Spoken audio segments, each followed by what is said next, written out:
شخص بيدعي النبوة وبيدعي ان جاله الوحي، اسمه ايبو نوح، سمى نفسه نوح نسبة لطوفان سيدنا نوح. وايه بقى الوحي اللي جاله ده؟ الوحي اللي جاله ده جاله بان في طوفان هيجي يوم 25 ديسمبر، اللي هو 25/12.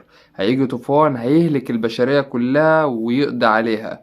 وهو طبعا بقى ايه الوحي لما جاله حذره ان هو يعرف الناس ويبدأ يبني السفينة عشان يلم فيها كل البشر دي ويركبها مع السفينة. والغريبة في الموضوع ان الناس اتبعته وصدقته بدون اي معجزات وبدون اي حاجة، ومجرد ما هو قال لهم بس ان في هلاك يوم 25 ديسمبر الكل صدقه. وكمان كان بيقول لهم ان المراكب دي لازم تتبني بفلوس تبرعات، لان انتوا بتعملوا حاجة ثواب وحاجة لله وايه، والحياة تنتهي بعدها. يعني تبيعوا بيوتكم عادي، تبيعوا املاككم عادي، تسيبوا كل ثرواتكم عادي، المهم ان انتوا تنجوا بحياتكم من الهلاك اللي هيحصل يوم 25 ديسمبر. الشخص ده موجود في دولة غانا، هو راجل غاني أصلا.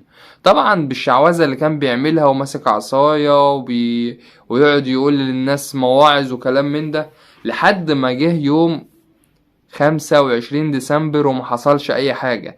قام جاء قايل لهم بصوا انا دعيت ربنا ان هو ما يحصلش الطوفان ده، والطوفان ما حصلش اهوت. فطبعا الناس ما اشترتش الكلام ده، ولعوا له في قلب المراكب اللي هو عملها، اللي هو اصلا عاملها بتبرعات الناس اللي لماها وراح بناها. ولعوا له فيها ومسكوه ضربوه لحد ما كسروا له جسمه كله. وفي الاخر الحكومة الغنية قبضت عليه ورمته في السجن. ومن فترة حصلت حاجة زي كده برضو نفس الطريقة بس في دولة الكويت. والناس برضه ما بتتعص وما بتصدقش. يعني واحد طلع النهارده في وسط الشارع وفي وسط قوم وفي وسط سوق وقام جاي قال لهم ايه، انا جالي وحي ان بكره القيامه هتقوم مثلا. هيقوم جاي الناس كلها مصدقاه ومتبعاه بالطريقه دي؟ ده الناس كانت 380 ألف واحد متبعينه.